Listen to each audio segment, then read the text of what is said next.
दोस्तों नमस्कार, मैं रविंद्र वाजपेयी जनमत के इस संस्करण में आपका स्वागत करता हूं। आज संघ लोक सेवा आयोग यूपीएससी द्वारा जो प्रशासनिक सेवा की परीक्षाएं ली जाती हैं उनके परीक्षा फल घोषित हो गए और देश के सर्वाधिक प्रतिभाशाली माने जाने वाले युवक युवतियां इस प्रतिष्ठित परीक्षा में सफल होकर के अब भविष्य के प्रशासक नियुक्त होंगे। ये परीक्षा जो है प्रशासन से जुड़े सभी अंगों के लिए होती है, जिसमें विदेश सेवा से लेकर के प्रशासनिक सेवा, पुलिस की सेवा, हमारे राजस्व विभाग एवं अन्य शासन से जुड़े केंद्र शासन की जो सेवाएं हैं वो देश भर में इसके लिए चयन किया जाता है। और जैसा कि माना जाता है कि अत्यंत प्रतिभाशाली छात्र छात्राएं बरसों से मेहनत करते हुए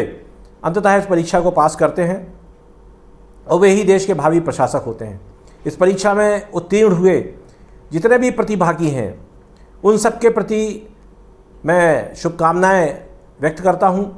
और ईश्वर से प्रार्थना करता हूं कि जिस उद्देश्य से, जिस पवित्र इच्छा के साथ वो इस प्रशासनिक सेवा में आए हैं उस इच्छा के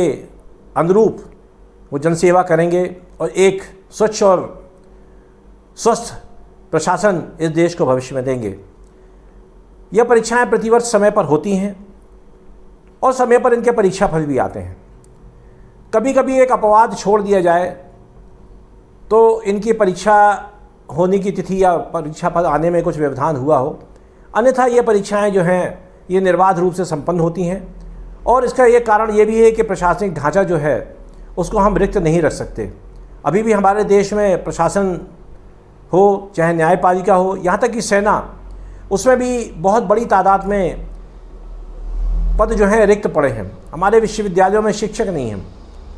पुलिस थानों में पुलिस बल नहीं है, सेना में अधिकारी नहीं हैं और प्रशासनिक स्तर पर भी हम देखते हैं कि बहुत सारे पद खाली हैं, जिसके कारण एक अधिकारी को अनेक विभागों का प्रभाव दिया जाता है। न्यायपालिका में यही स्थिति है। पूरे देश में अगर हम एक आकलन करें तो सैकड़ों की तादाद में न्यायाधीशों के पद रिक्त हैं। ऐसे में सवाल ये होता है कि केवल यूपीएससी के इन प्रतिष्ठित परीक्षाओं का परीक्षा फल ही समय पर क्यों आता है। और इसका सबसे बड़ा कारण ये है कि सरकार अपने प्रशासन में किसी तरह की ढील नहीं देना चाहती, क्योंकि इसके बाद जो चयनित प्रत्याशी हैं जितने भी यूपीएससी के, अभी इनका प्रशिक्षण करीब 2 साल चलेगा। उसके बाद देश के विभिन्न हिस्सों में ये जाकर के मैदानी प्रशिक्षण देंगे और तब जाकर के एक तरह से ये पूरी तरह से अपने दायित्व निर्वहन के लिए तैयार होंगे। ये परीक्षा भी समय पर होती है। इसमें कितनी नियुक्तियां उस हिसाब से सरकार हिसाब लगा के पद जो है वो घोषित करती है और परीक्षा फल भी समय पर आता है। बहुत अच्छी बात है ये। किंतु इसके साथ एक प्रश्न ये भी उठता है कि चाहे राज्य सरकार हो या केंद्र सरकार, वो विभिन्न पदों के लिए भर्तियाँ निकालती है। उसमें निम्न स्तर के पद भी होते हैं, अधिकारी स्तर के भी होते हैं और जो क्लर्क का हम कहते हैं सहायक ग्रेड उसके भी होते हैं, शिक्षकों के होते हैं, महाविद्यालय के प्राध्यापकों के भी होते हैं और अन्य जो सेवाएं हैं सरकार से संबंधित, राजस्व की एवं वन विभाग की, सहकारिता की, इन सभी के लिए सरकार समय समय पर जो है विज्ञापन निकालती है। कई जगह पद जो हैं वो साक्षात्कारों से भरे जाते हैं, कई जगह लिखित परीक्षा के बाद फिर साक्षात्कार होते हैं। किंतु अमूमन देखा गया है कि न केवल केंद्र में अभी तो राज्यों में भी इस स्तर की जो परीक्षाएं हैं उनको आयोजित करने में कोई समय सारणी जो है उसका पालन नहीं किया जाता। परीक्षा एक बार हो जाती है तो उसके परीक्षा फल को घोषित करने में भी अनावश्यक और अकारण विलंब होता है। कभी पर्चे आउट हो जाते हैं, कभी कोई हाई कोर्ट में रिट लगा देता है और इसके कारण प्रतिवर्ष सैकड़ों की तादाद में, हजारों की तादाद में नौजवान जो हैं बेरोजगार ही रह जाते हैं, क्योंकि वो अधिकतम आयु सीमा को भी पार कर जाते हैं। हर विधानसभा चुनाव के पहले ये मुद्दा उठता है। इसी के साथ जो दैनिक वेतन भोगी हैं या जो संविदा नियुक्ति पर हैं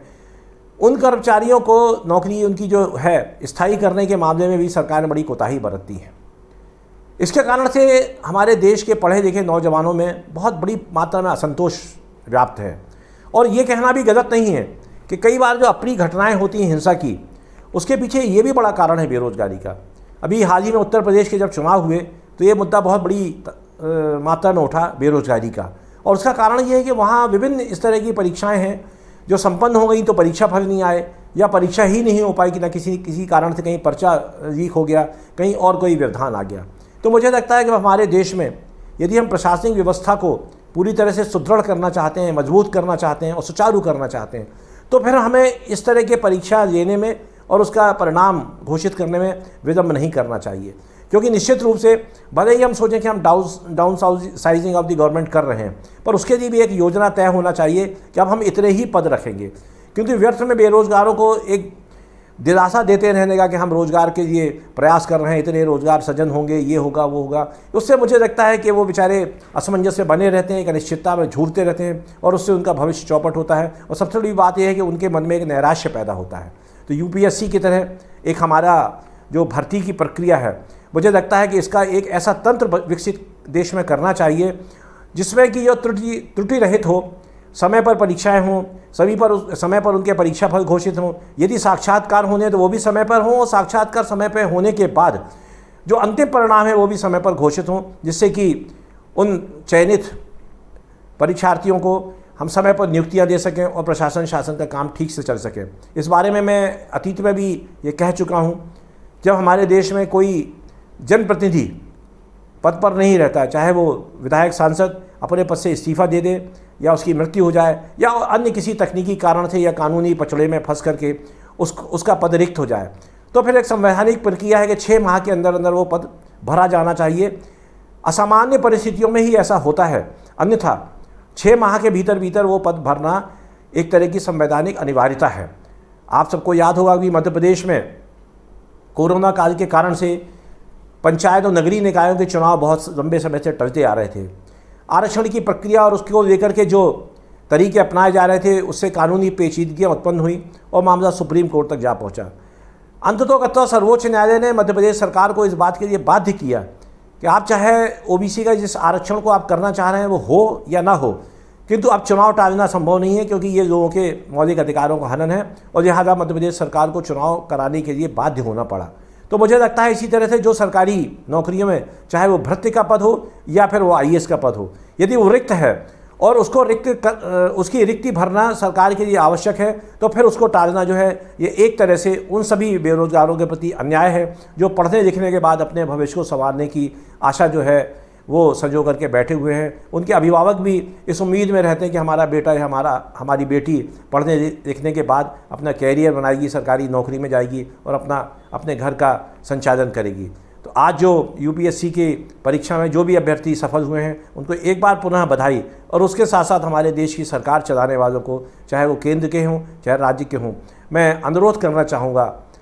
कि वे अन्य जो परीक्षाएँ होती हैं चयन हेतु, उनको भी उनमें एक नियमितीकरण करें, उनकी एक समय सारणी बनाएं और इस बात को पुख्ता करें कि जिस तरह परीक्षा समय पर होगी उसी तरह परिणाम भी समय पर आएंगे और उसके बाद जो भी प्रत्याशी उसमें चयनित होते हैं उनको समय पर नियुक्तियां दी जाएंगी, जिससे कि बेरोजगारी का आंकड़ा तो कम हो ही, समाज में विशेष रूप से युवा पीढ़ी में व्याप्त असंतोष और अनिश्चितता भी समाप्त हो, क्योंकि वो हमारे देश का भविष्य है। हमें उनकी आशाओं को जो है निराशा में बदलने से बचना चाहिए। आज के इस संस्करण में इतना ही। कल किसी नए विषय पर आपसे चर्चा हेतु उपस्थित होऊंगा। तब तक के लिए नमस्कार, शुभ रात्रि, धन्यवाद मित्रों।